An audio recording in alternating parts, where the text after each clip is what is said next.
We're sitting directly outside of 432 Park, one of the most luxurious residential apartment buildings in New York City. And I apologize for being late. We're actually moving offices. So we're staying in the same place. They're just moving us from one floor to the other. So we were rearranging things, moving boxes. It was a big moving day today at the office. So needed to get all of our stuff out of one floor and into the other. So apologize for being late. Now, as you know, as we've reviewed from yesterday's live stream, the Sunday night live stream is called the Markets A Look Ahead stream. We pretty much, solidified that next week is going to be very policy heavy in terms of central banking. We're pretty much going to hear from all of the major central banks, with particularly on Wednesday the 20th of March, we're going to hear from our central bank here in the United States, the Federal Reserve, as that is the conclusion of the FOMC meeting, or the Federal Open Market Committee meeting. That's when Jerome Powell and all of the other Fed presidents are going to dictate the pace of monetary policy as we look ahead. So as a quick review, the current Fed funds rate is in a target range of 5.25% to 5.5%. And if we look at the CME Fed Watch tool, if you guys just type CME in the chat, I'll actually go ahead and do it since I'm at my computer. But once again, CME in the chat. The Nightbot's going to drop a really useful tool for everybody. And I would suggest you take a look at it. And that's essentially going to give you the probabilities of a rate hike at every single meeting, I should say, Fed meeting. So there's 1 day, 16 hours, 33 minutes, and 57 seconds until the next FOMC meeting. And according to the Fed Watch tool, there's about 100% probability we're not going to get any rate cuts tomorrow, obviously. But looking out into June, specifically June 12th of 2024, it's about a 50-50 shot that we get about a 25 basis point rate cut. I think that's actually, in my opinion, but again, my opinion really doesn't matter. The only opinion that matters is the market. I think the market's getting a little bit ahead of itself on that one. Interesting articles that came out in the Wall Street Journal. I'm going to go ahead and drop that in the chat. Talking about the housing market, more specifically, the housing market in Austin, Texas. Now, if you've been following the live stream over the past, I should say, 2 years, we've been talking about a lot of these markets that have been super turbocharged and had exponential growth due to the pandemic. And I think Austin, Texas was one of those markets. Now, the Wall Street Journal kind of reframed this article to be a negative. So we're going to talk about framing on the stream tonight, particularly if you're in business or finance or sales. You should really understand framing, right? Because essentially, if you look at the article, I'll kind of bring you guys behind the desk here for a minute. I would really highly advise you read it. There's good information in there, but they kind of framed it as a fear porn kind of article. It says, once America's hottest housing market, Austin is running in reverse. Now, the main reason for this, right, for the rent declines, as well as the prices in single-family homes in terms of their declines, is because Austin has actually been doing the right thing, right?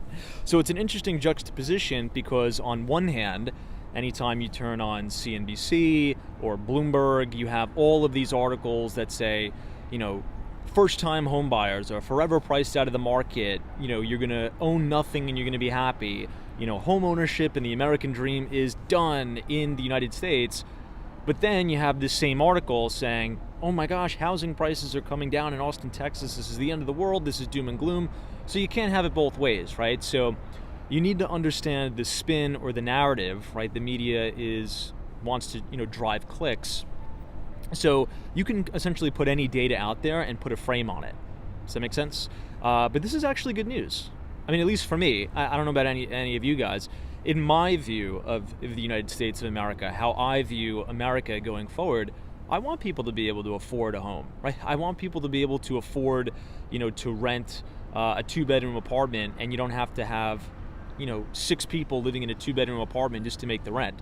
So it's a good thing that cities are approving,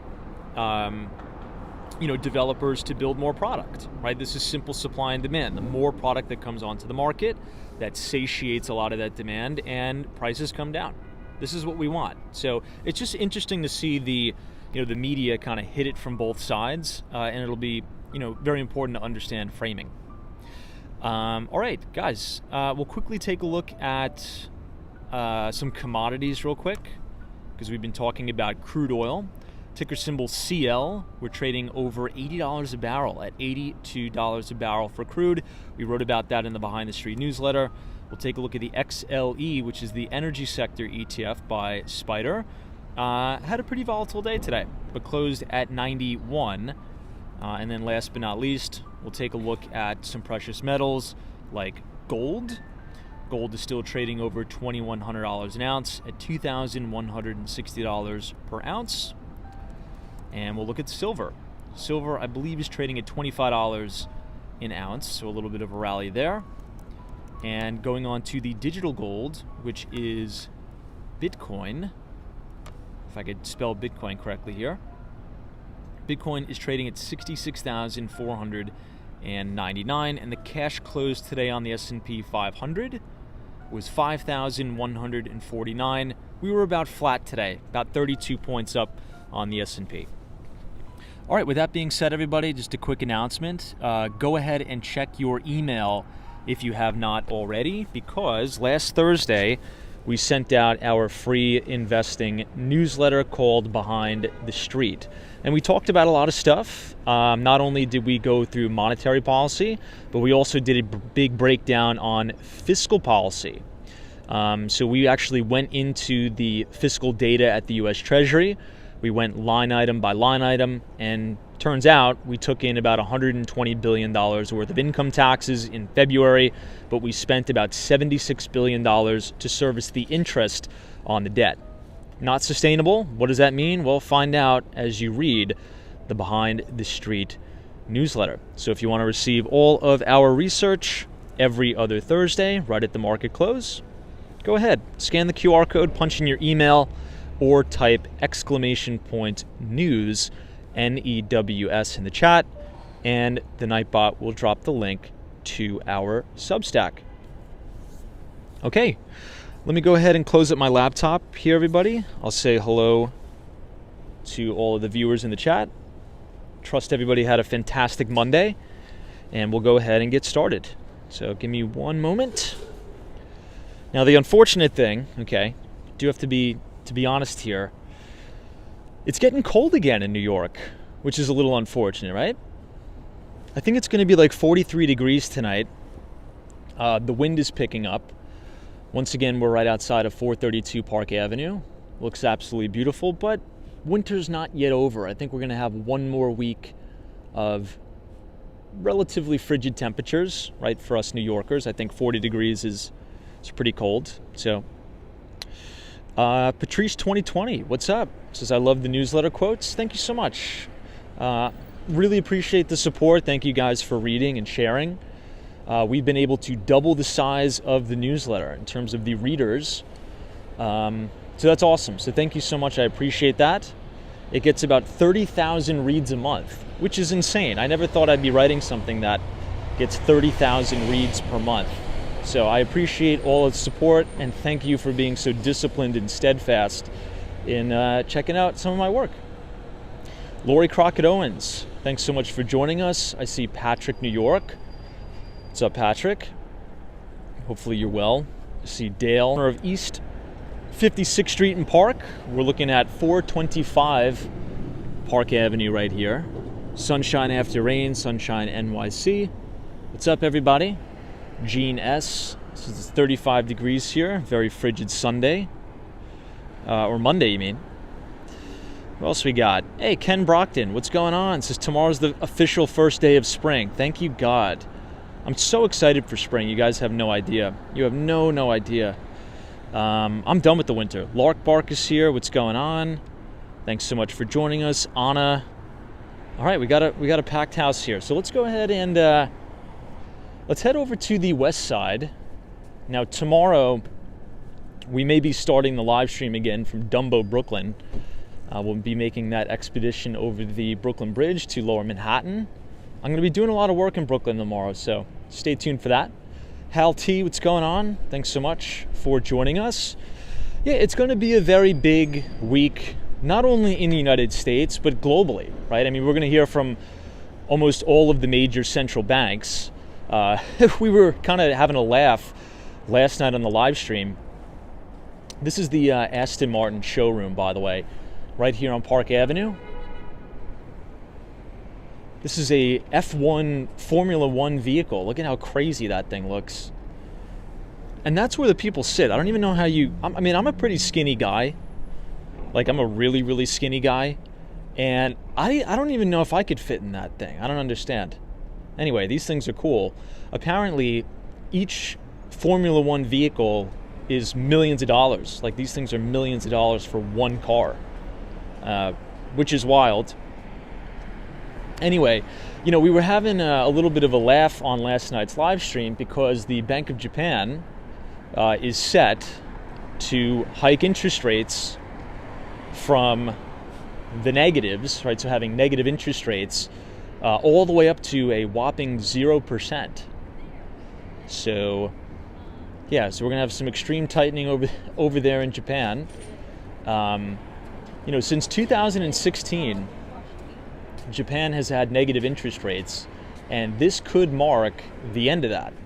So the Bank of Japan headed towards zero. Kind of interesting. Michael, what's going on? This is Mike in Las Vegas. It's cold here too. Really like your channel. Thank you so much, Mike. You know, I enjoyed my time in Vegas. This was a while ago. So the company I used to work for, it's called Hyperion Partners. Great company. I still know all the guys over there, but they grew the company into one of the fastest growing managed service providers in the nation, called Hyperion Partners. And they were right there in Nevada, right off the strip. Now, I liked it, but I don't know if I could live in the desert. I need to be near the ocean. I'm an ocean guy. You know, hence why, you know, I like Miami so much. I don't know. I love the ocean, but, you know, when I was in Vegas, it was a fun time. And I remember it being like 75 degrees where I was, but looking up into the mountains, there was snow on the mountain. There was like a really weird experience to be able to see that. And my boss was telling me there's wild horses there, apparently. I don't know if he was just trolling me, but I guess there are wild horses in parts of Nevada. Anyway, RB, what's going on? Thanks so much for joining us. Appreciate you. DC322, welcome. Rick Allen says, what's the next $3 million apartment you want to talk about, bro, that nobody can afford on the stream? Well, don't project, Rick Allen. Just because you can't afford it doesn't mean other people can't. Crypto Meme, what's going on? Thanks so much for joining us.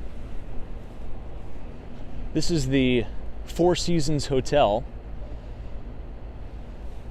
that's finally set to reopen. This has been vacant since the COVID days. Look at this. It's exciting that's finally going to come back on the market. But, you know, speaking of places like Vegas, right? We briefly talked about that Wall Street Journal article that came out today. I think everybody should read that. And it just kind of goes to show different narratives that the media pushes. So just to give you a quick context of the article, if you want to read it, if you type exclamation point Austin in the chat, so exclamation point Austin, it'll take you to the link of the Wall Street Journal article where they were talking about, you know, the once hot, you know, rip-roaring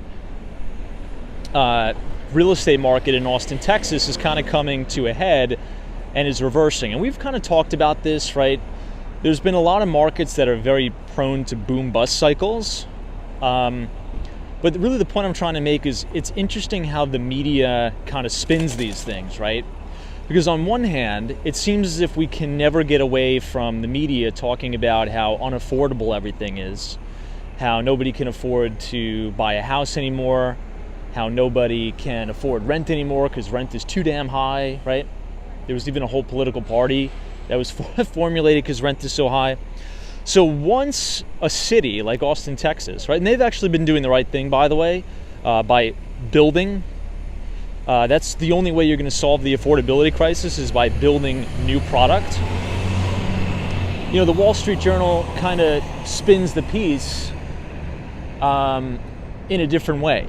But the reality is all cities in America should actually be following what Austin, Texas is doing.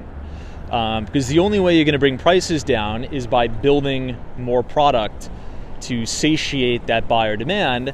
And when there's a wave of product that comes on the market, well, guess what? There's more options for consumers, and price is cool, and rent's cool, and things come down. And I think that's what we want. So it's really interesting. So yes, it's true, right? And we've actually predicted this on the stream. Those hot markets that were super white hot during COVID, right? Everybody fled to, the state of Florida, the state of Texas. A lot of people fled to Tennessee, right? Specifically Nashville. So you had a huge influx of population, people bidding up the prices of homes. But also, if you look at the data, what those cities and states have been doing a really good job of is having a really robust pipeline of new apartments and condos coming on the market, which is what you want. One of the reasons why New York City is so expensive. I mean, for a little studio apartment, it could be $2,000 for a teeny studio. It's just because there's not a lot of product, right? If there was more product and more affordable housing on the market, for all the millions of people that live here, well, prices would come down. But instead, cities like New York, and I mean, I love New York, but we just have to talk about reality here. With all the rent stabilization and the rent control laws here, we actually have, I think it's almost like 100,000 vacant apartments close to it in New York City that could be rented to other people, but landlords will not invest the money to get them rent ready because they wouldn't be able to bring them back on the market for where they would turn a profit. And we've said this before, it seems as if almost every sort of government policy that's enacted that's intended to make things more affordable for the populace actually kind of does the opposite, right? And we won't go into the whole diatribe of the history, but if you do some research of what actually really was a main factor of causing the 2008 financial crisis, it was actually a lot of implemented government policy to make homeownership available to a wide range of people, right? In all different socioeconomic statuses and the like. Turns out that actually just set them up for failure, and that's why you had a wave of these, subprime loan defaults. So it's a good article, right? I think it's a good article, very well written in the Wall Street Journal, but the headline is just a tad bit misleading, I think. But yeah, let me know what you guys think. Anybody here from Austin, Texas, by the way, that can give us kind of a ground floor overview of what you guys got going on in the housing market over there? This is the Plaza Hotel. We're standing on the corner of 5th Avenue and West 58th Street. You also have Bergdorf Goodman right here. And this is looking southbound all the way down towards the Empire State Building. Hey, Mike D, what's going on? Jason H is here, welcome. Lance says happy Monday night, Tom. Good to see you, Lance. Michael says, what is the probability of a possible fire sale of Trump property, drive down New York real estate? Hold on, let me read that again. What is the probability of a possible fire sale of Trump property, drive down New York real estate? What do you mean? Now, I can tell you that a lot of the Trump buildings, like the condos in Trump buildings, not so much anymore, but they have been selling at a little bit of a discount, by the way. For example, funny enough, we're standing right outside the Trump Tower right here. You can get like a 1-bedroom apartment with a Central Park view, like a bang-on Central Park view, for under $2 million, like $1.5 million. The only thing is the common charges are going to be a little high. Let's actually go downtown because I could feel the wind. We're getting a cold front coming through New York City, everybody, and I was going to walk down Central Park South tonight, but I could see the wind and hear it. So I think we're going to double back and go the other way. Brad's brain says I bought my first home in 2009 simply because I'd seen so many friends who were nowhere capable of buying a home buying them. Yeah. DLX is the fire sale just to justify the civil judgment. Now, to be quite honest, I actually need to ask you guys about that because I've muted a lot of those keywords. I'm being honest. I haven't been following what's going on with the Trump suit. Now, I'm not completely oblivious to it. I know that he has to come up with, $450 million or something like that. But I just can't watch CNN. I can't bring myself to watch MSNBC. I mean, these people are so dishonest. Fox News too. I mean, everybody. And just the media really just brings you down. So I've muted all of the keywords. I don't want to follow the case anymore. And I just have essentially desensitized myself to that whole fiasco. And I'm assuming it's just going to work itself out. So look, maybe that's not the right thing to do. I'm just telling you what I'm doing. Hey, Ryan Beck, what's going on? Good to see you. Says I bought my first house in 2009 as well. Love that. This is Tiffany and Company, LVMH Moet Hennessy. Bernard Arnault bought this building and put $500 million worth of renovations into it. It's pretty cool. Oscar Diaz is so true, Tom. Yeah, I mean, look, and I wrote an article about this, and I'm not saying what I'm saying is the right thing to do, by the way. Okay, I just want to make that clear. I don't have all the answers. Maybe what I'm doing is the wrong thing. Maybe I should be paying attention to this stuff. Maybe some of you guys are right. I don't know. But the way I think about it is the following. This is 2024, my friends, and the media on both sides are going to shove their narratives down our throat to try to get everybody riled up and get the country divided, essentially. So instead of giving into that for election year, we could reframe that by not paying attention to it at all, actually becoming oblivious to it, and just doubling down and tripling down on our own lives and things that we can control in our life, right? There's nothing I can do that's going to change, the outcome of this, Trump suit. There's nothing I can do that's going to, fix the Hunter Biden laptop and all this other stuff.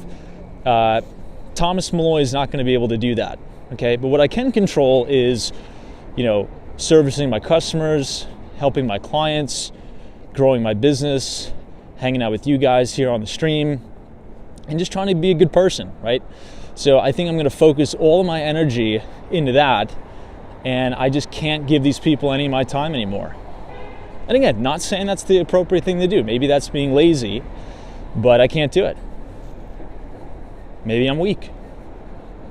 I don't know. All right, guys, off to the right is the beautiful Peninsula Hotel. Whoa. East 55th Street and 5th. Beautiful architecture here on the peninsula. This is a 5-star hotel. And on the other side of the street is the St. Regis. Fifth Avenue, there's just so much wealth here. It's insane, right? Because on the corner, you have the Amman, New York. You guys got to check this hotel out here. If you just Google Amman, 5th Avenue, I believe they also have residences at the very top. You have one 5-star hotel there, Amman. Then you walk down 2 blocks, you have the famous Peninsula. And then you have the St. Regis on the other side.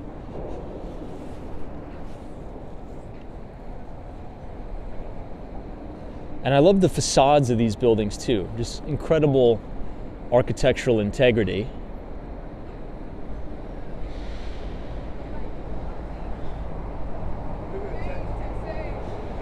Then you have the Polo Club on the other side of the street.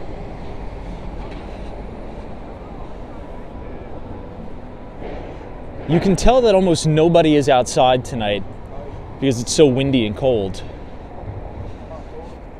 Patricia Johnson says, I agree 100%, Tom.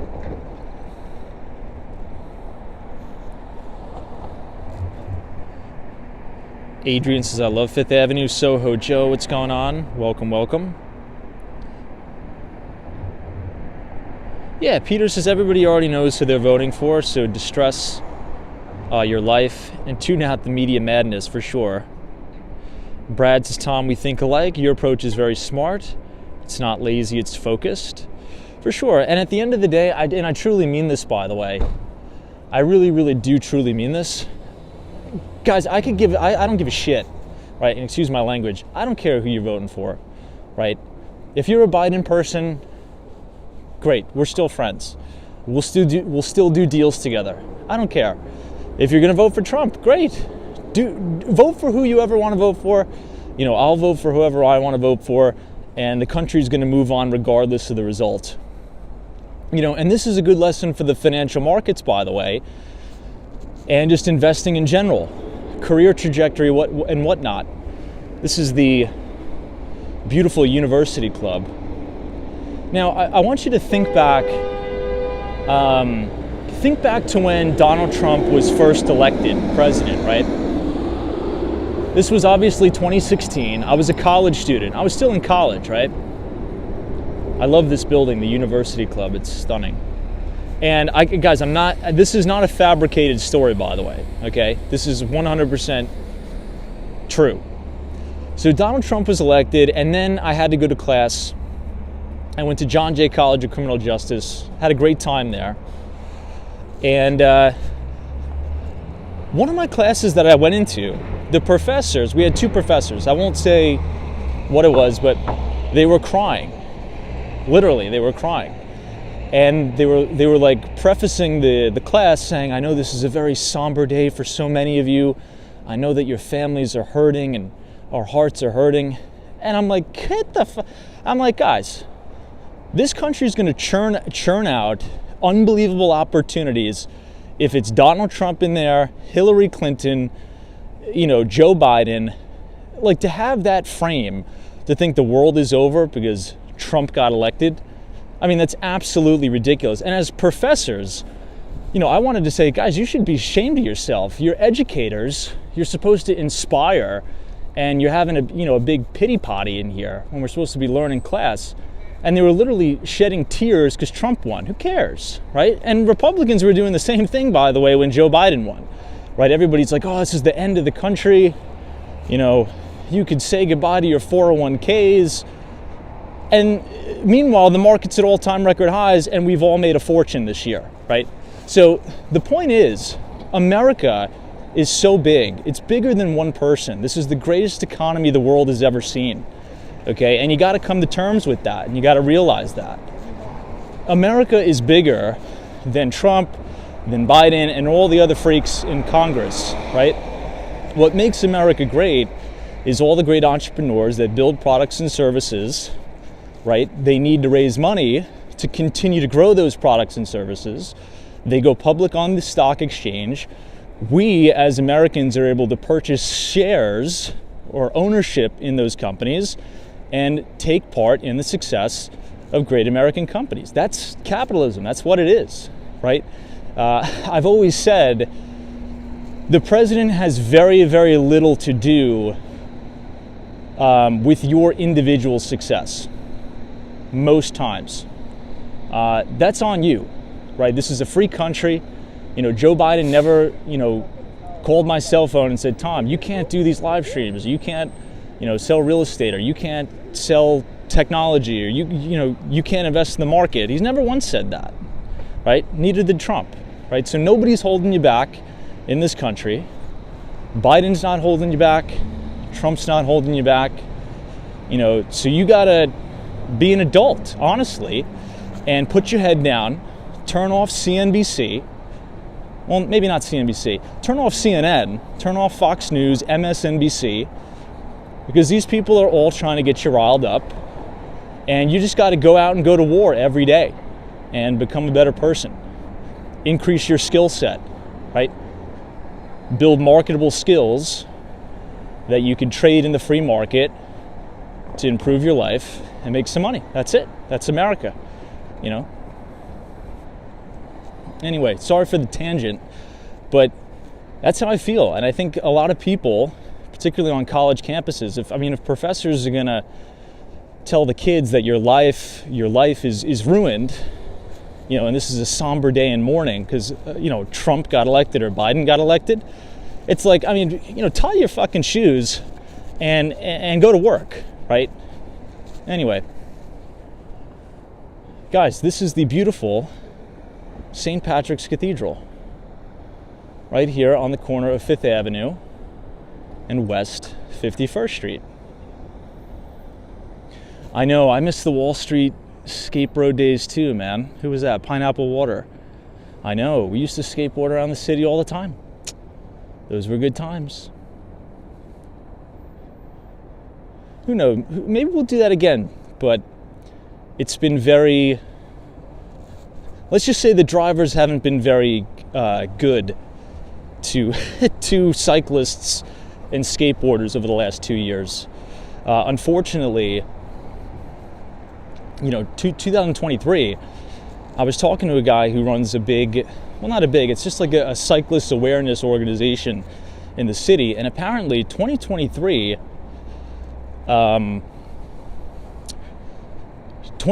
was one of the deadliest years for cyclists in the city. So, slow down. Everybody's going to get to where they need to go.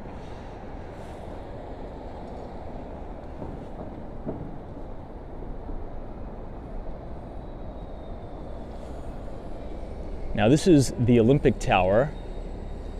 The address is 645 5th Avenue. There's a really good book. We've recommended it a million times, but for those new people here, it's called Billionaire's Row by Catherine Clark. This was one of the first real condominiums built in New York City, specifically marketed towards foreign buyers, right? Because what happened, really back in the day, if we take it all the way back, original New Yorkers that were born and raised here, nobody really wanted to live in Midtown Manhattan, right? In the big, glitzy skyscrapers that you see today. Everybody wanted to live on those really nice, townhome and, brownstone blocks on the Upper East Side and the Upper West Side, and a lot of them were co-ops. And the problem is, a lot of co-ops were, outright prejudice, right? They still are in some cases. A co-op board does not have to tell you why they denied you to purchase in the building. And in many instances, particularly on the Upper East Side, you would have foreign investors or foreign buyers, right, want to purchase units in these co-ops, but it was an all-American co-op board, and they're like, yeah, you know what, we just don't want foreign buyers. We don't want foreigners buying in our building. And legally, they were able to do that. So developers kind of saw an opportunity there, and they started to build these, mega tall, well, at the time, that was a mega tall condominium buildings in Midtown Manhattan, and they would specifically market them towards international buyers. So the Olympic Tower, that's at 645 5th Avenue, is one of those first major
and all those other, stocks that have been screaming, those are probably going to be sold down, right? I mean, rebalance the portfolio, take the profits in there.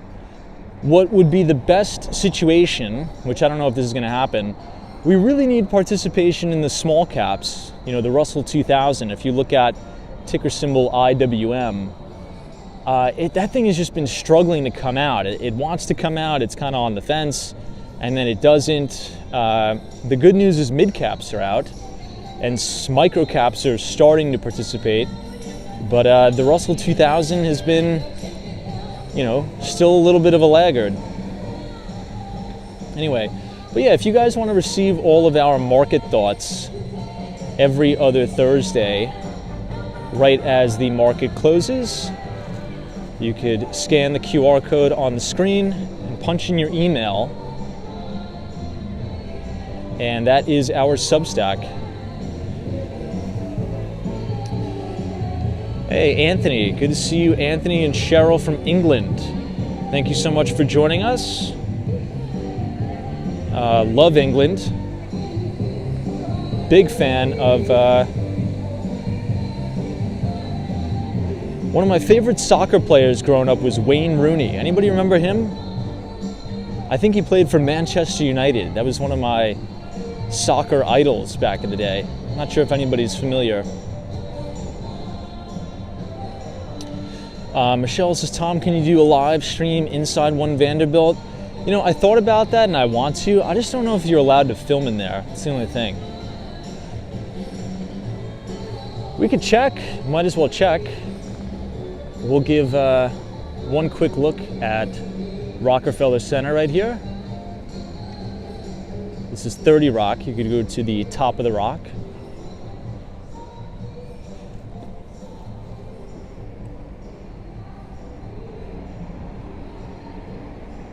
TK Porsche. Yeah, I saw that.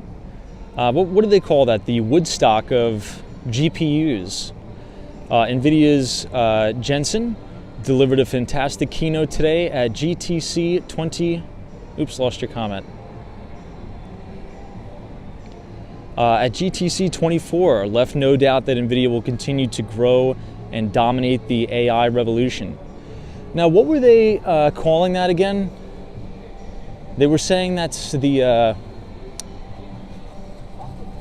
Woodstock or something.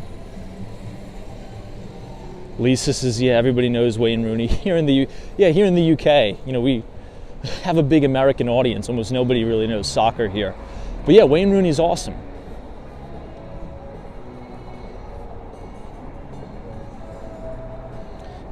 Now, David Beckham has a spot at the 1000 Museum in Miami. Well, that's a cool building right there. If you guys aren't familiar with that building, just Google it real quick. It's a Zaha Hadid building, incredible architecture, and it has a helipad on the roof. It's a really wild building. It's insane.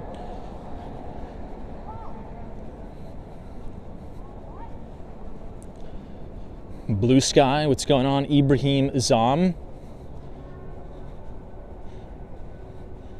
Zozo Bob says Messi can't go to the Publix anymore in Miami. Well, I think he's almost finished his time in Miami, Florida, right? He only signed the 1-year contract too.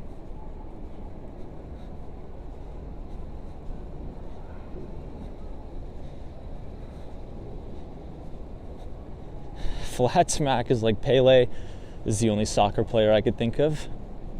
Yeah, he's an OG, a real big OG.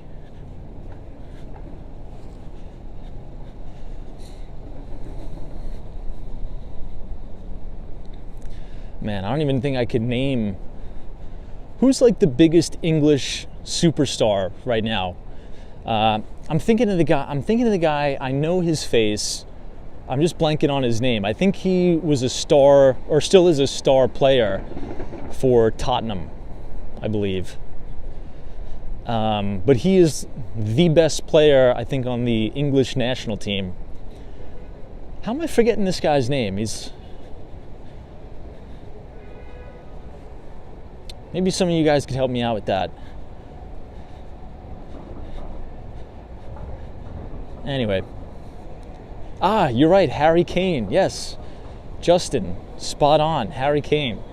I'm a big Harry Kane fan too, even though I couldn't remember his name. But I watch him all the time.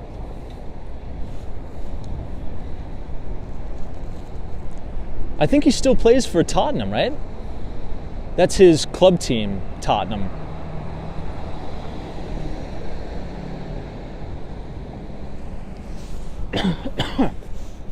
Sorry. Yeah, the streets are kind of empty tonight because it's so cold. It went from 65 degrees this weekend to like 40 degrees right now. This is Radio City Music Hall. This is where the Tonight Show starring Jimmy Fallon is, right here. Oh wow, someone says Harry Kane moved to Bayern Munich. I think that's a German club. Didn't know that, wow.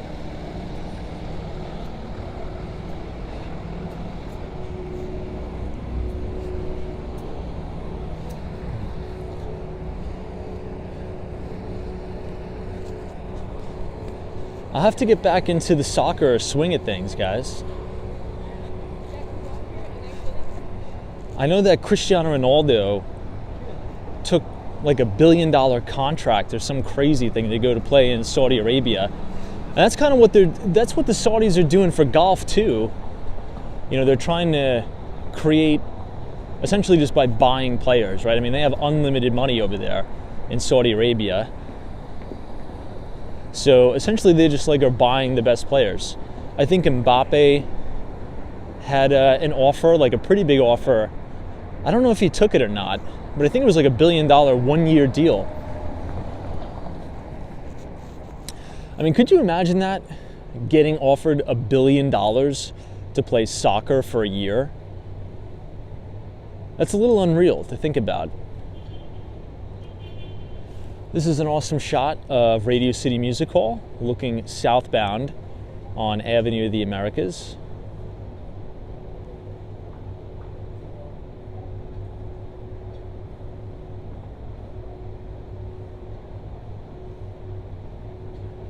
Gary Carpenter, you're right. Yeah, David Beckham is married to Victoria Beckham.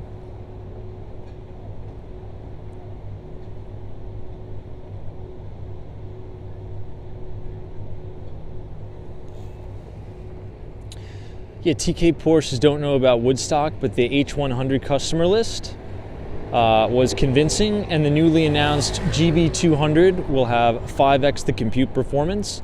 Suggest watching a replay of the keynote to all. I'm probably going to do that before I go to sleep. I wasn't able to watch it today.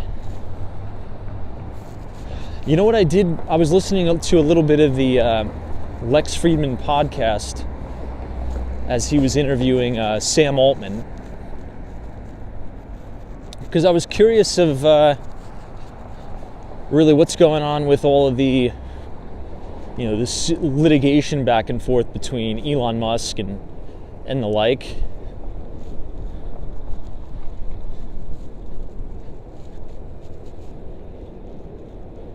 Here is Neuberger Berman. This is a big asset manager, and it has one of my favorite lobbies in all the city too. It's a complete marble encased lobby. It goes all the way to the back. These huge elevator banks.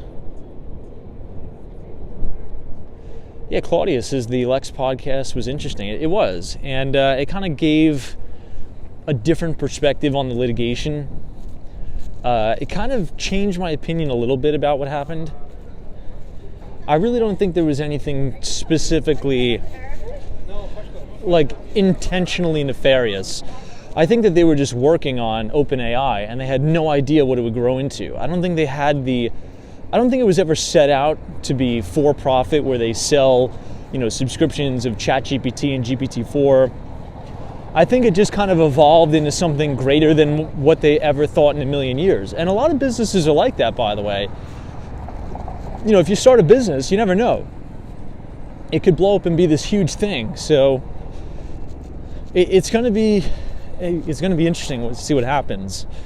But, you know, as we talk about AI, kind of those chatbots. I really do see a direct threat to Google's search business down the line. I don't know, I can't speak for anybody else, and we've briefly discussed this before, but I'm slowly starting to find myself using ChatGPT as my go-to search engine. Look at this beagle.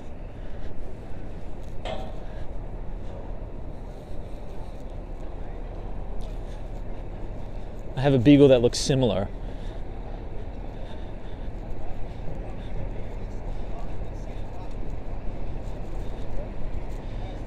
That one's young though. Look at this guy.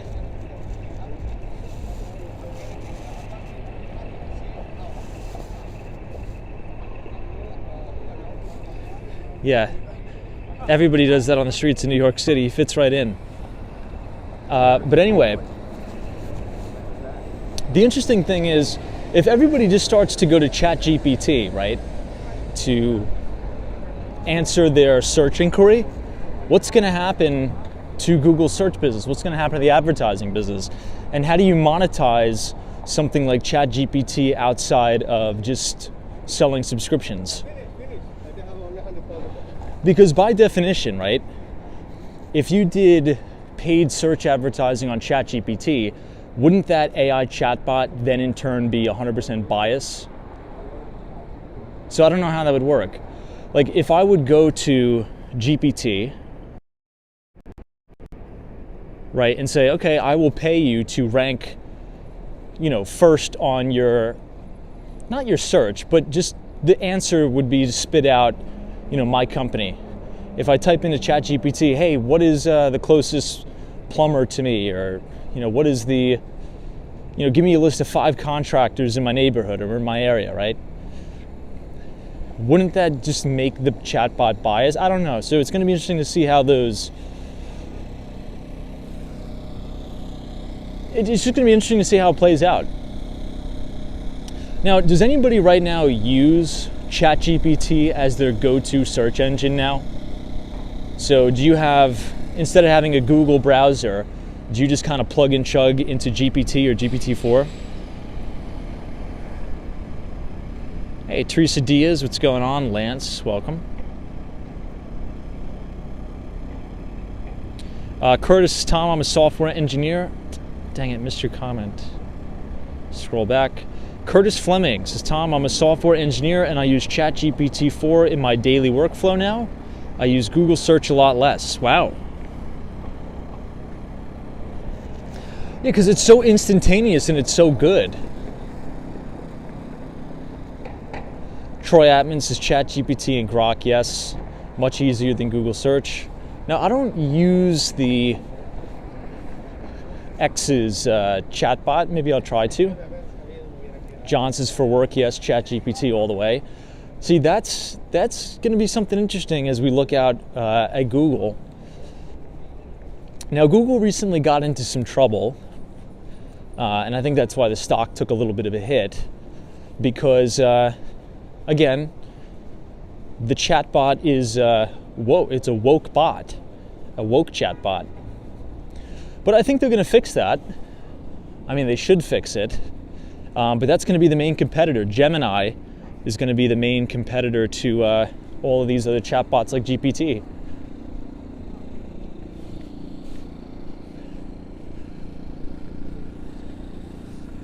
Now this is a beautiful shot of the Steinway Tower. This is the skinniest residential apartment building in the entire world. Yeah, Western Mass Taves is interesting, and Alphabet had a good day in the market. And that's what leads me to believe that this little shakeout was an overreaction. The market is telling us that, look, they made a mistake and they're going to fix it. It's not going to be the end of the world, which I agree. So as we think about, being investors, right? Who are going to be the biggest leaders in, if you were to get if you wanted to get pure play exposure to AI, right? If you don't want to take that big of a risk, well, then maybe you could just, buy like a semiconductor ETF or something. But I think you gotta be in the game. You gotta have some exposure, which the good news is almost every single American does, right? If you just look at the S&P 500 by weighting, you're in all these names, right? Which is good news. You own Nvidia, you own Alphabet, right? You own Microsoft. So by definition, you're participating in this AI move, whether you like it or not, right? If you look in your retirement accounts, chances are you have some sort of S&P 500 index fund in that.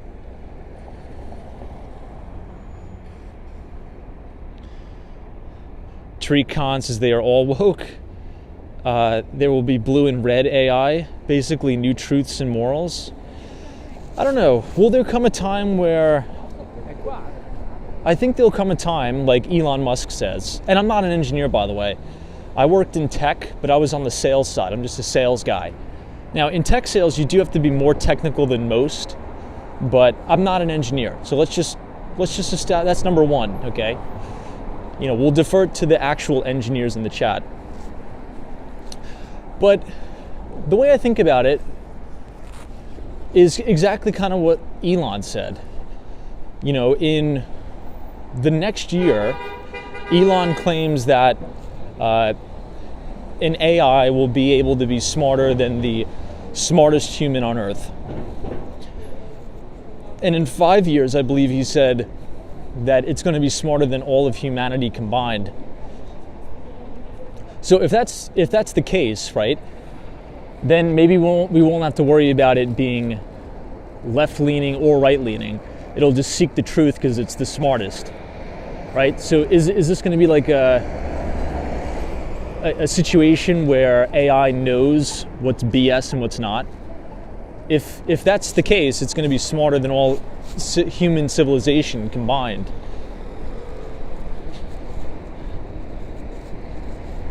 Who knows?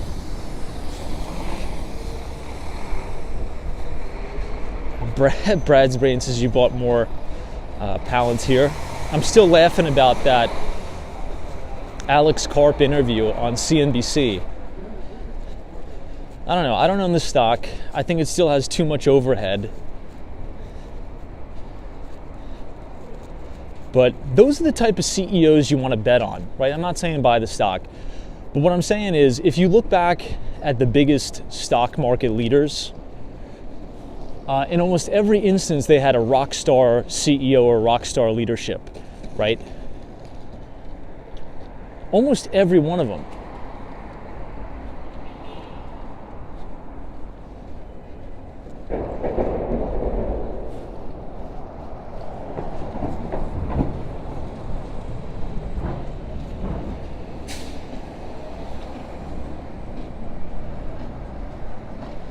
All right, I'm gonna have to pull off to the side here in a moment.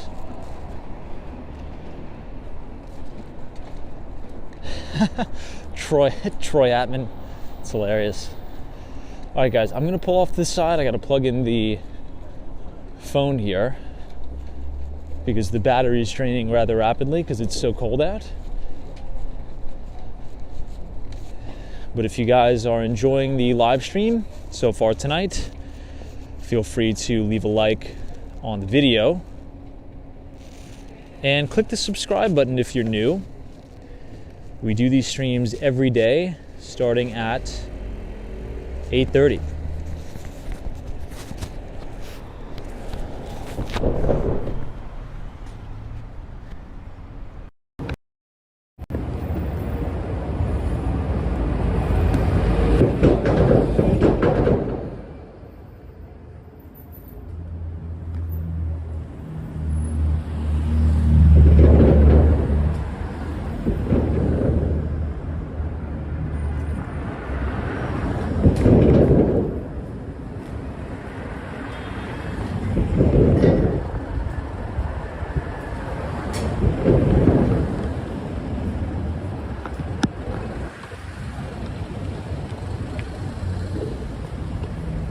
All right, we're good to go.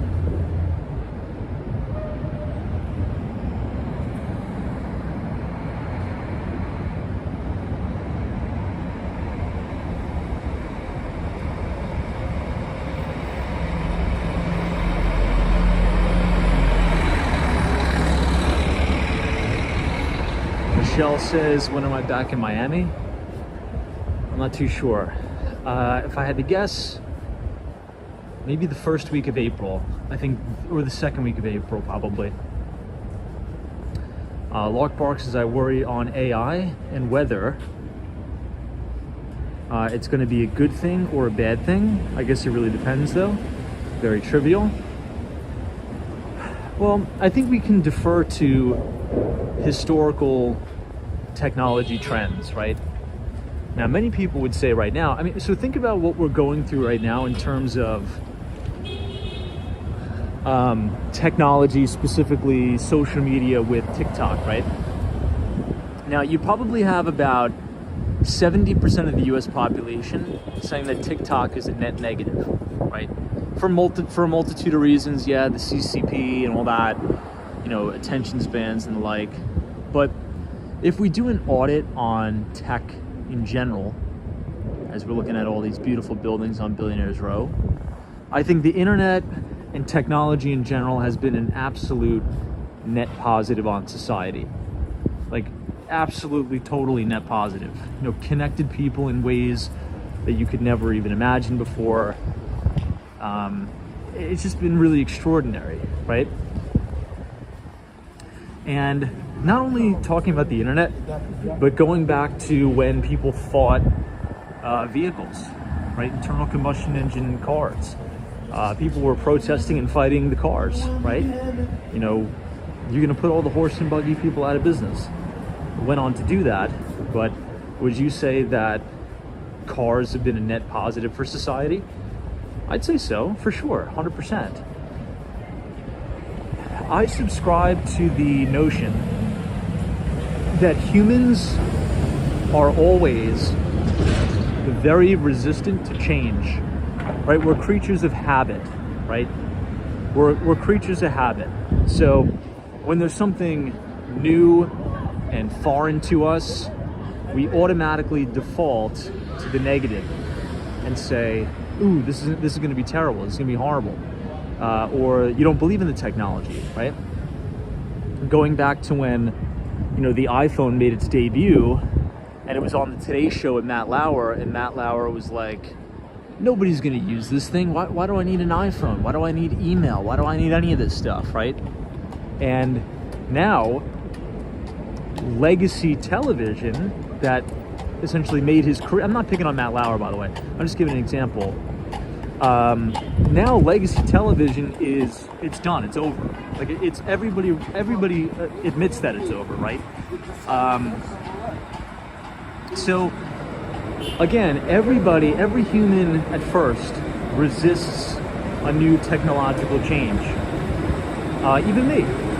So if you can kind of be self-aware, right? I think this is where self-awareness comes in from an investor standpoint.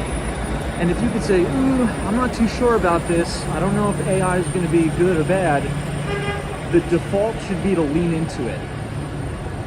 Because if you look back throughout history, technology evolves, particularly in the United States, life gets better. And if you don't lean into it early, you're going to miss a huge trend.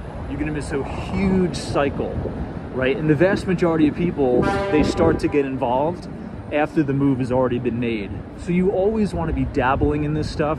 You always want to remain optimistic. You always want to have one foot in, and you want to lean into it, right? That's the way I think. So I don't believe that it's going to be an AI dystopian future. I don't. I think it's going to significantly increase our productivity.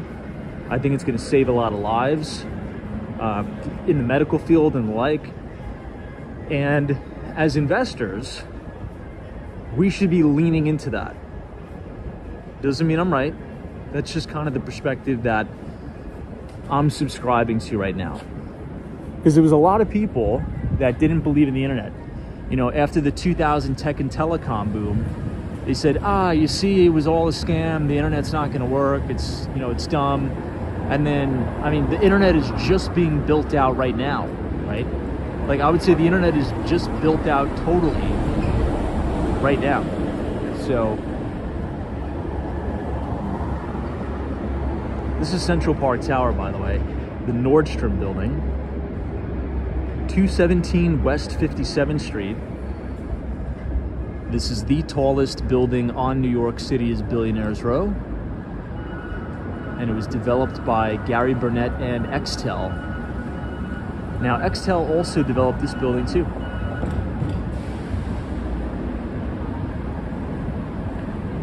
$157 West 57th Street. Blues Writer says, I look forward to AI in music production and mastering. Now, Blues Writer, I have a question for you. How is that going to work with music and AI? Because one of my friends sent me like a really good, I actually listened to the song. It was a Justin Bieber cover of some song, I forget the name of the song, but it sounded exactly like him. Like, no different at all. So how is artificial intelligence going to impact the music industry? Couldn't we run AI to mimic and copy the voice of our favorite artists and have ChatGPT write like a killer song and we make our own songs for the artists? I don't know. I think that's going to be interesting. I'd like to know your thoughts on that. Troy Atman says AI is the next big thing. Caught us by surprise while we were thinking metaverse/virtual and augmented reality. I think we will be a thing further down the road. AI now, though. Hang with Mark Mom. Good to see you.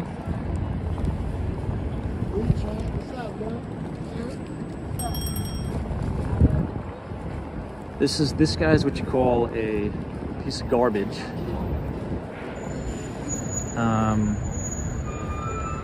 Yeah, someone says technology is a double-edged sword, for sure. I agree. Look, it's everything within reason, I guess. Everything within reason. You know, you can't do overkill on it. I get that. Not really veering off course here, but kind of on the same premise. It's my view, and right, and a lot of you guys disagree with me on this, and that's okay. You know, that's what makes a market. But I think exactly what we just explained about 5 minutes ago is what everybody's doing now with cryptocurrency and Bitcoin. It goes in stages, right? The first stage is, Bitcoin is only for, terrorists and drug dealers and criminals. Nobody's ever going to use Bitcoin. And then, you have the CEO of BlackRock, Larry Fink, coming out and saying that he recommends, he said this. Larry Fink came out and said he recommends that all of his clients at BlackRock have a 1% allocation to Bitcoin. A 1% allocation, okay? Now, I've been involved in this space since early 2016, okay? And everybody on Wall Street, like the big wigs, the big players, again, it's kind of like when you see opportunity, you gotta force yourself to lean into it. Nobody saw it at the time, and now you're starting to see a lot of these just big money managers on the street actually recommending their clients take a 1% allocation. So that's like the first step, right? What happens in 5 years where that 1% allocation recommendation is now 5%, right? So again, I don't care if you buy it or not. I don't care if you invest in it or not. I don't care. The point is, from being involved in and watching the space build out, from having Wall Street do a complete 180 to say it's all fraudulent, it has no real use case, it has no real value, to then saying, blockchain's real, and maybe we'll do some stuff with that, and maybe it'll be something. To then say, okay, well then maybe we'll get a spot Bitcoin ETF, maybe, yeah. To then, hey, we approved all these spot Bitcoin ETFs. To then saying, yeah, we recommend a 1% allocation. I mean, in 10 years, if you have BlackRock, Fidelity, Schwab, in retirement accounts saying, yeah, we recommend that all of our clients have at least a 7 to 10% allocation of this stuff. I mean, it's lights out. I mean, it's like Aaron Judge stepping up to the plate and crushing one in the left center field. I mean, it's good night, you know. Anyway, so you don't have to be all in, but you kind of have to understand trends, try to talk to people, and this applies to AI, this applies to machine learning. You know, find really, really smart people who know what they're talking about, who are building in this stuff, and consult with them. Have an open mind. Talk to younger people, right? I know that's difficult for a lot of us old heads. You know, go talk to, you know, a 23-year-old kid that just graduated college and ask them, okay, where do you want to work? What industries do you want to work on? What kind of technologies do you want to build? And all of that right now, everybody wants to go into AI, machine learning, and blockchain. Everybody. And that's where the talent is going, and that's where the money will flow.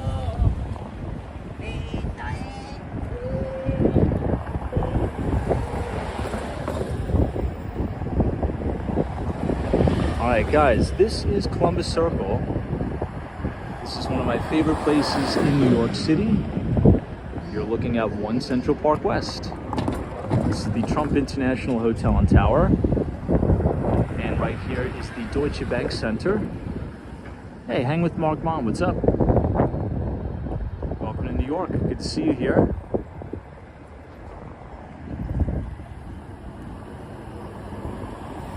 Neighbor Bob's, Tom, quick question. How many agents work under the Douglas Elliman umbrella? Oh my God, I couldn't even tell you. Thousands? I don't even know, I'd have to Google that.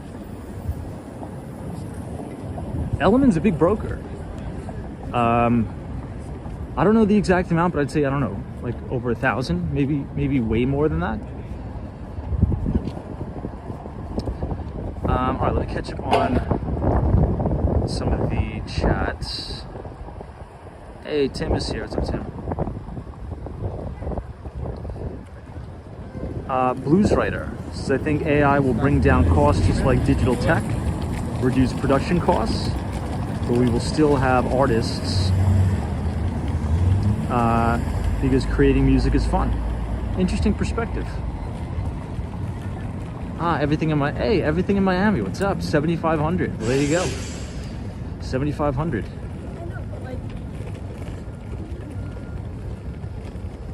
Yeah, you know, and you know, maybe that's another thing too. You know, Blues Writer's point. The fear, right? There's so much fear about AI displacing so many people, and I actually kind of fell for this too. And I also still believe some of it. I think that AI is going to replace a lot of jobs. But maybe on the other hand, AI is just going to be used as a supplement to enhance your productivity at your job, if that makes sense, right? So maybe you won't have this huge wipeout, but even if you do have this huge wipeout in jobs, chances are the technology that's erasing all the jobs, such as AI, it's going to create so many more jobs that we can't even think of yet, right? And I think we've used this example before. You know, when the build out of the internet happened, you know, if I were to go back in time into the year 1995 and I had a conversation with the random person, and the random person was like, hey, what is your job? And I said, I sell EVV software. They'd be like, you what? You do what? Yeah, I sell electronic visit verification software for home health aides. So they have this thing called a cell phone, and there's a HIPAA compliant software on there where they can remotely clock in and out, accept patient cases, and upload all of the things they administer to the patient to the cloud in a compliant fashion. They would look at me like I have like 7 heads, right? Or if I said, oh, I'm a Salesforce administrator. My job is to make sure all of our Salesforce applications are running and all of our softwares are integrated. I mean, the internet didn't even exist back then. So there's going to be all of those other jobs, and that same scenario is going to happen with AI creating jobs that we can't even comprehend. So as jobs get demolished, new jobs will come about. Those jobs are just going to require a completely different set of skill sets, though. Yeah, Grand Street Run says AI will be a bloodbath, but that may be a good thing. Emmanuel says AI replacing jobs very soon. Mach says AI is already being used in the medical field, especially in radiology, as a supplement to help with the overload of cases. It's definitely here to stay. Well, that's good news. I mean, there's an optimistic thing right there.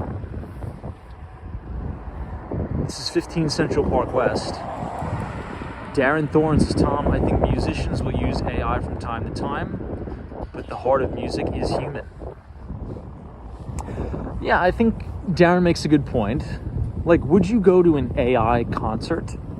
Like, I don't think I would go see, like, an AI in concert, right?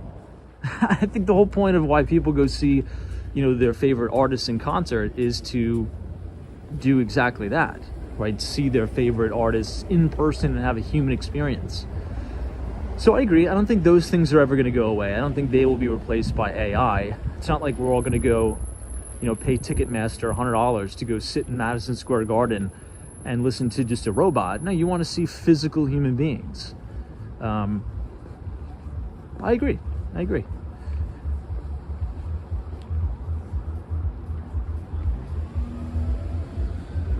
Or maybe they'll be both. Who knows? Maybe they'll be like an AI DJ or something. All right, let's walk a little bit further into the Upper West Side of Manhattan.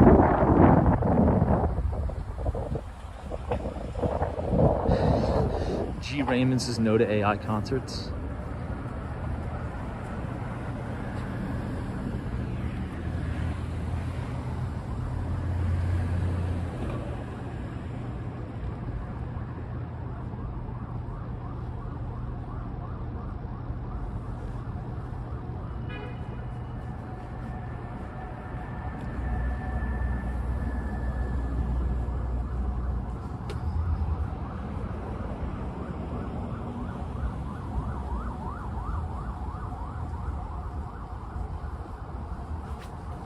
All right, everybody, but if you're enjoying the live stream so far tonight, feel free to leave a like on the video and click the subscribe button if you're new. We do these streams almost every day, starting at 8:30.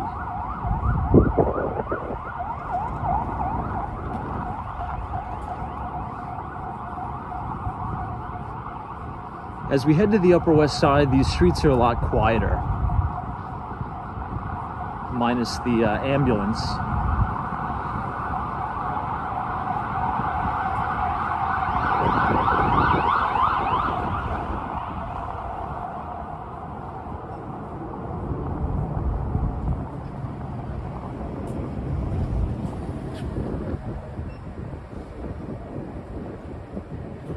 Nora says, can you tell us how people survive in New York? Rent jobs? Rent and jobs? What do you mean? Can you tell us how people survive in New York, rent and jobs?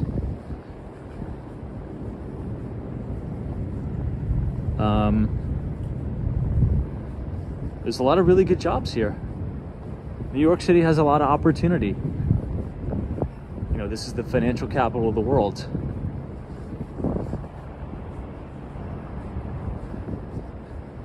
New York City, you make more money than pretty much any city in the country. And there's really, really successful and competitive people that live and work on the island of Manhattan.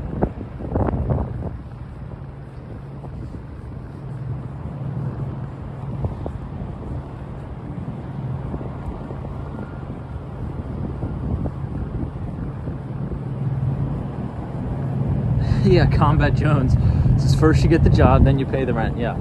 No, but I get it. It's very expensive, New York City, 100%. But the trade-off is you get a lot of opportunities you wouldn't get anywhere else, right? Norse is like, can one person rent an apartment by themselves, or do they need a roommate? Either or, whatever you prefer, whatever you can afford. New York City is very, very diverse, right? New York City is a huge place, and it's comprised of multiple boroughs too. It's not just Manhattan, right? But yeah, there's a lot of people that move to New York City. I think we're gonna have to head back down, it's so windy. There's a lot of people that move to New York City, and what they do is they live with roommates. There's nothing wrong with that. You're just getting your career started. You're trying to save some money. Who cares? You know? So I think that's good to do. You know, if you're just starting out, you live with 5 roommates in Gramercy or wherever, right? Midtown East, Murray Hill. And then as you move up the ranks in your career, you start to make a little bit more money, then you can get your own place. But generally speaking, New York City has amazing opportunities, particularly if you work in finance, if you work in tech, if you work in law. You know, there's a lot of people that make a lot of money in this city.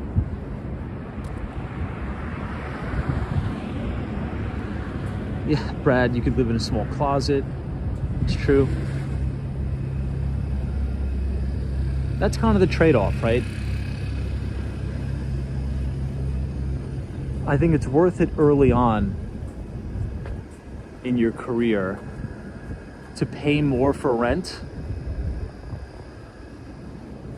Obviously, try to live as frugally as possible, but be in the office as much as possible, right? Be around all the higher ups in the office, make those connections, network. I think that's what's most important, right? Because your network ultimately is what's going to carry you through the rest of your career. Combat Jones says, I'm in advertising. New York City, I mean, there you go. New York City is like the place for that.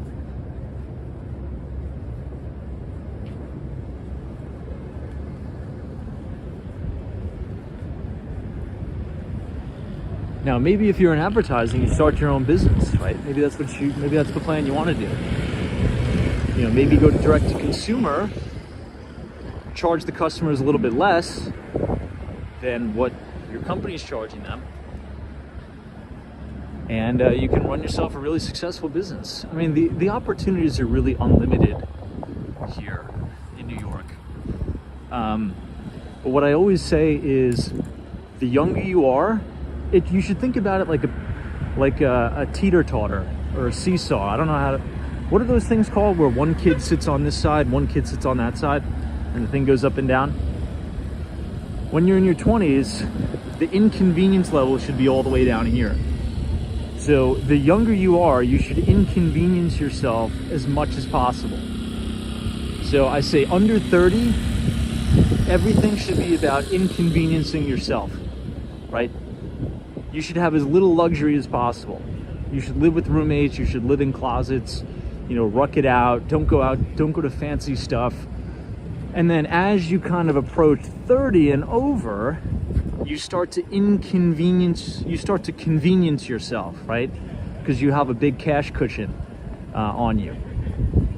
So the more you can inconvenience yourself while you're young, the more convenience you'll buy yourself later on in life. Because let's face it, when you're 40 years old, you're not going to want to live with roommates. I mean, maybe some of you do, but I'm not, right? But when I'm 25, 28, 30, yeah, okay, sure, right? So I guess, you know, just pay the price today, ruck it out, and then you won't have to do any of that stuff later on. Seesaw, got it.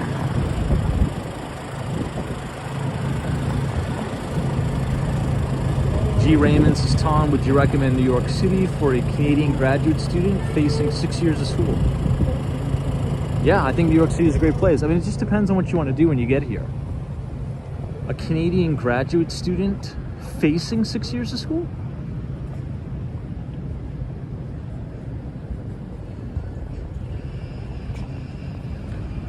What do you mean? Like you're gonna come here and go to school for 6 years?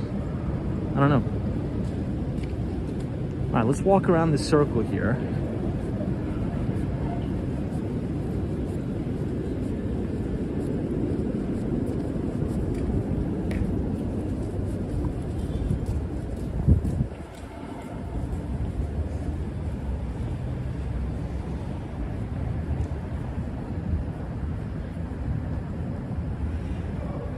Look at this thing.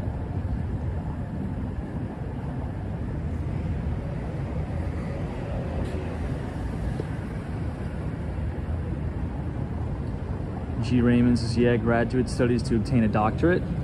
Well, unfortunately, I don't really have any experience in that. Wasn't the best student, not very well connected in that world. So maybe somebody else in the chat could chime in, but I mean, New York City has pretty great education. But yeah, anything above a regular bachelor's, that's above my head. I'd probably flunk out of all that stuff. You're way smarter than I am. Let's just say that. Tim says Williams Sonoma. I think their stock just hit a new all-time record high. It broke out on crazy thunder volume in a new all-time highs.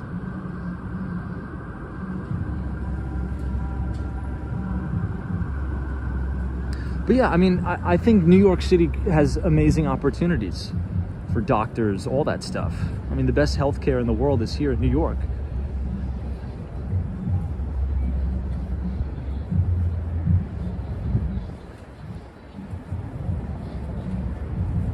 I mean, selfishly, I'd say, of course, yeah, come on down to New York. I'd want you to be a doctor here than in Canada. You know, I want all the good doctors in the United States. So my vote is you come here and be a doctor, not in Canada.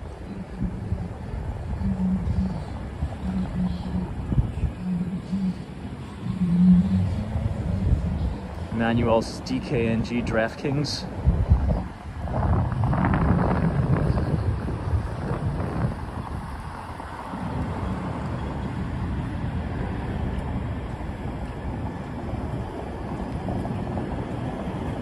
Wow, NAV407 says all Teslas have been pulled from the New York City system due to their high cost of repair. Wow, I'm gonna have to take a screenshot of that comment. I did not know that.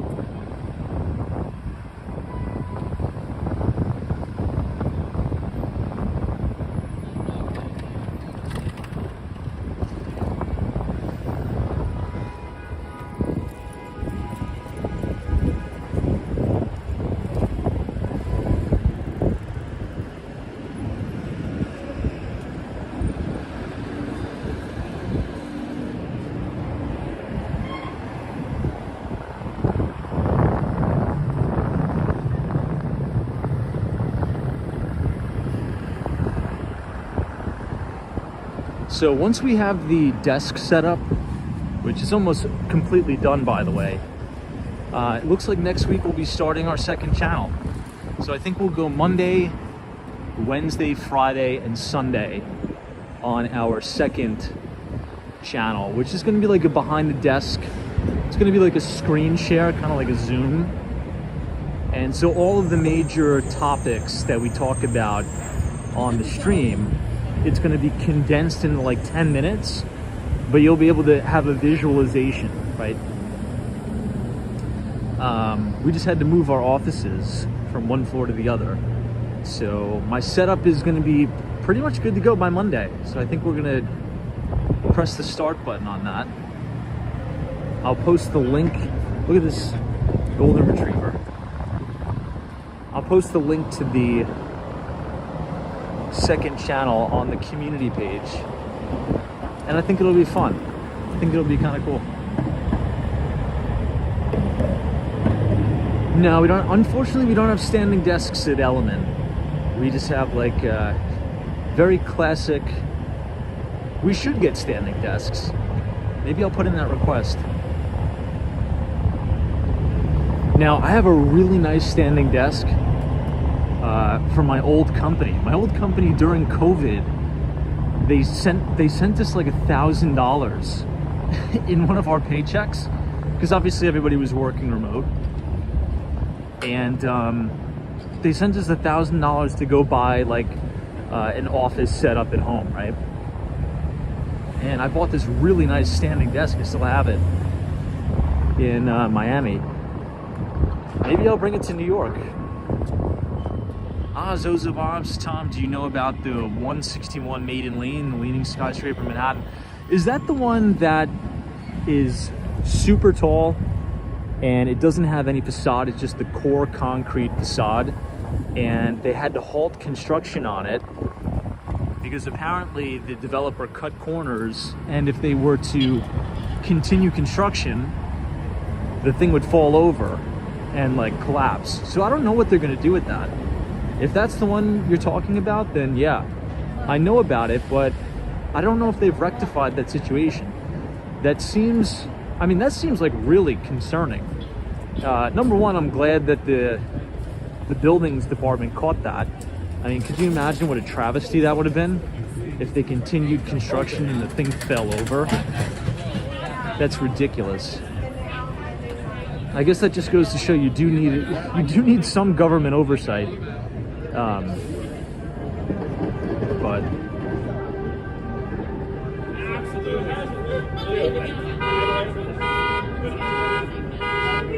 Ali Star says, Tom, 161 Maiden Lane leans 3 inches from center at the top. I know, Dan's saying, says, Tom, 6 more minutes until the Bank of Japan's decision. Yeah, it'll be interesting. The BOJ is supposed to officially go from negative interest rates to 0 for the first time since 2016. This is Wingstop here. This is a publicly traded company under the ticker symbol WING. This is one of the best performing stocks of this year and last year. Wingstop has been performing really well. Stock pulled back yesterday and today, but that's a TML. You know, you'd be surprised. You know, a lot of the QSR quick service restaurants. Well, let's let the police officers go here.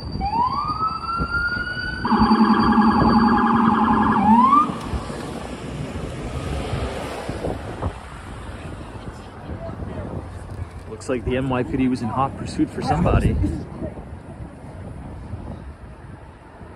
Yo, Jonathan Richards, what's up, man?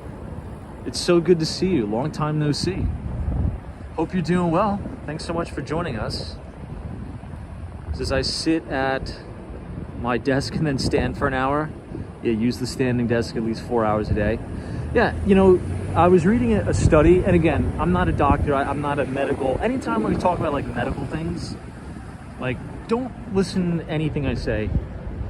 But I was reading an article that essentially is saying that sitting is literally killing us. So, sitting is the new smoking, was the title of the article if you want to look it up.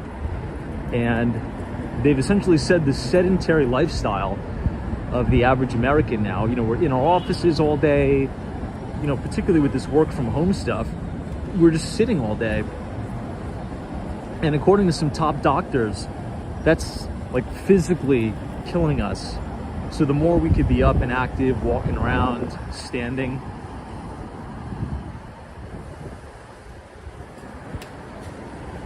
the better.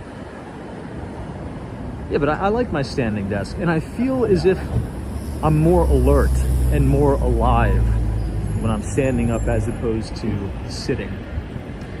I'm a big pacer too, by the way. Anybody, when they're talking on the phone, you guys pace back and forth? I'm a huge... I can't sit still. I think that's part of the reason why I didn't really do too well in school. I'm all cranked up all the time. I gotta be on the go.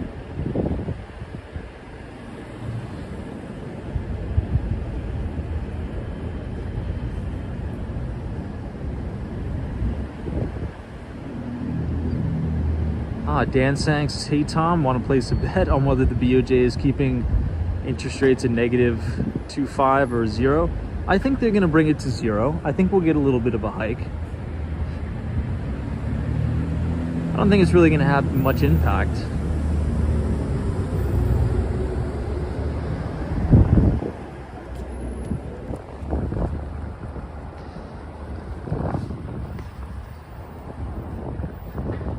T-Cal says ADHD, sir. Maybe.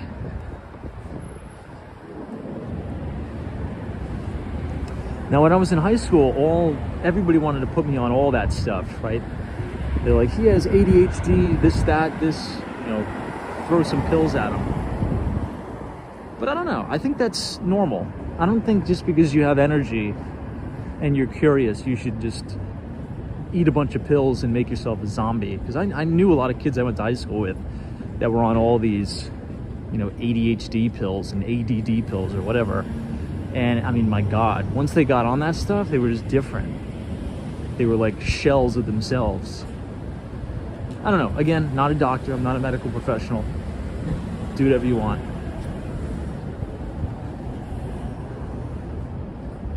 But I was trying, they wanted to put me on all that stuff. I remember.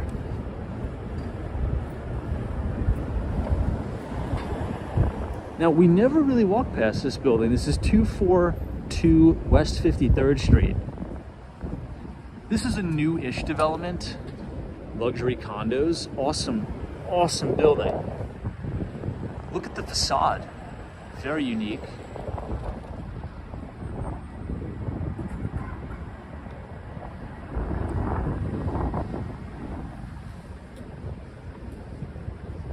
Look at the front desk, this big centerpiece here.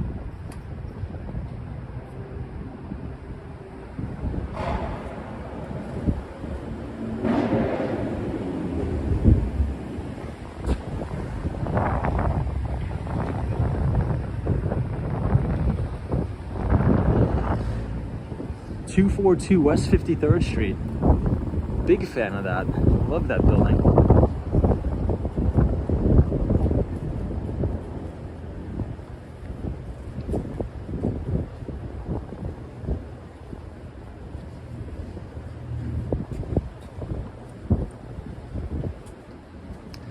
Someone's talking about how this may impact US markets. Well, we spoke about this last night, and this isn't my idea. This is actually one of my friends' idea. But he believes that the Federal Reserve isn't going to need to cut rates because the elevated rate environment in the United States is potentially going to continue to attract a ton of foreign investment to buy our treasuries, right? So if you think about everywhere else in the world, in Europe, many countries in Europe are in recession, the economies are not doing well, they could be forced to ease a lot sooner than the United States. And, if you buy a treasury that's risk-free rate of return, obviously it's not 100% risk-free. Nothing is. But that could attract a tidal wave of investment or capital flight to the US, right? Because everybody else is going to be forced to ease sooner than the US, which could actually help the Fed, because that would act as kind of like a little ease without the Fed having to cut, right? If we have foreign buyers just coming in and buying up all of our treasuries. So demand for US treasuries may actually go up, as opposed to what many people on the street think, that, countries all over the world are going to dump US treasuries and nobody's going to use the US dollar anymore. We could see the exact opposite of that happen, actually, which is an interesting thesis. This is Barclays Investment Bank, the old Lehman Brothers.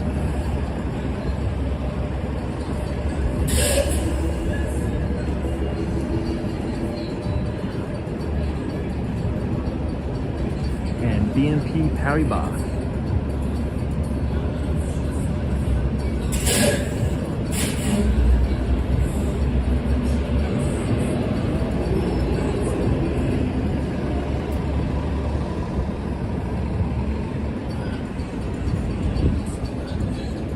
This is the Sheraton Hotel.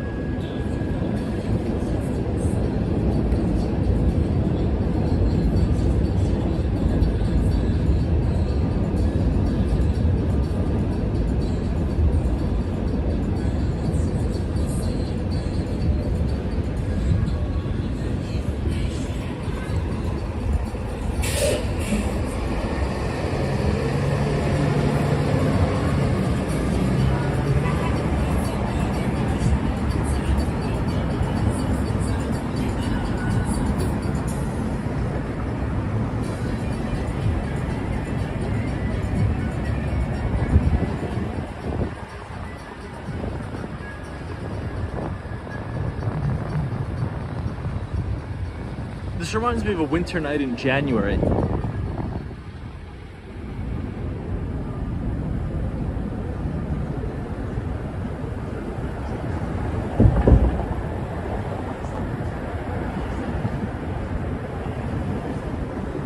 Yeah, Mox says, Tom, BRICS has the US shaking in its boots. We'll see.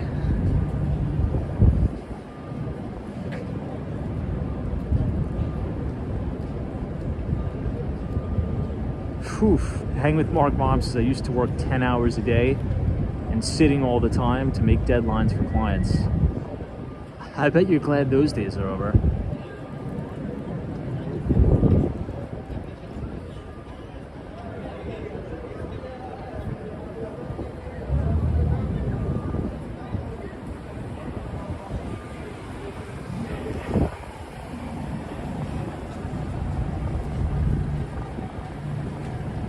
So for Wednesday, that's when the Fed chair is going to be speaking. So I would advise, if you go to the Federal Reserve's website, you could actually download the calendar and it'll give you a complete list of all of the FOMC meetings. You could download the policy statement and you could watch the live stream of the Fed president doing his thing. So Wednesday's stream is pretty much going to be breaking down what Fed Chair Jerome Powell said. I think he's going to have to come off just a little bit hawkish.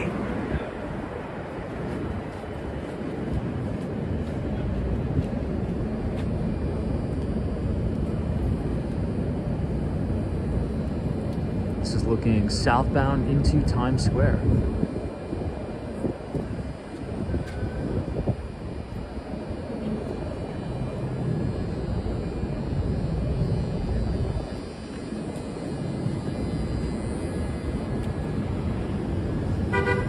Hey Abdullah, what's going on? Thanks for joining us.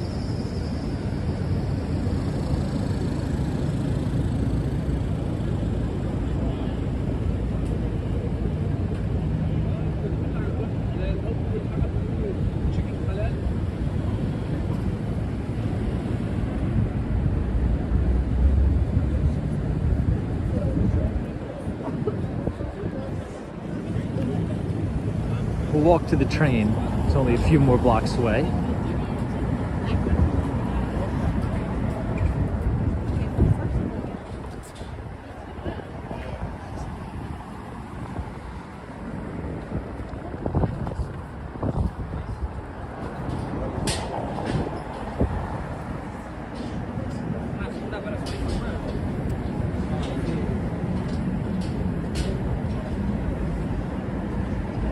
Brad's brain, I think I agree. You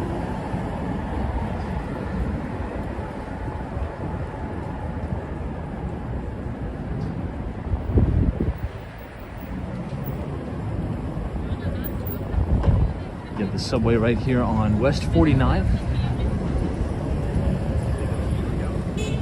I think a lot of people probably called out sick to work. It's the St. Patrick's Day on Sunday.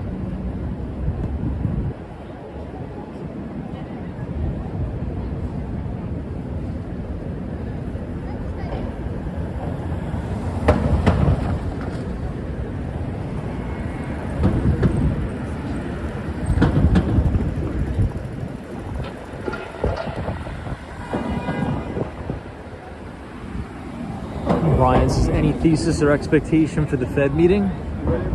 Well, I think it's pretty well telegraphed. I mean, obviously there's going to be no change in the Fed funds rate. He's probably going to hold it 5.25% to 5.5%, and I think he'll come off a little bit hawkish. You know, he's going to say the classic statement, you know, we continue to be data dependent in making our decisions. And I think he's going to come off a little bit hawkish.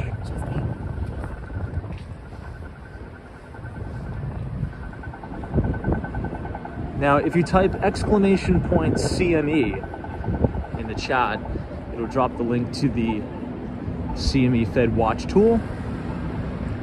and it shows a high probability of a rate cut in June, I think June 12th. I think the market's getting a little bit ahead of itself, but we'll see. See what happens. But guys, I think this is where we'll leave it off. Thank you so much for joining us on this Monday night live stream. Just a quick reminder, go ahead and check your email, because on Thursday I did email everybody the Behind the Street newsletter. If you're new here and if you want to receive all of our equity research for free, you can go ahead and scan the QR code on your screen and punch in your email, and that is going to take you to our Substack. We publish on Substack every other Thursday after the market closes. If you can't scan the code, you can type !news, and you could look for the link to our Substack in the chat. But that's all for now. Thank you guys for joining us. Brian, I appreciate it. Zozo Bob, all of our moderators. Austin City Limits, Patrick, New York. Gene S, Hang with Mark Mom, Hawaii, I appreciate it. Jonathan Richards, Elias, Patrick, New York. There's always a bull market somewhere. You just need to know where to look. See you guys tomorrow. Take care.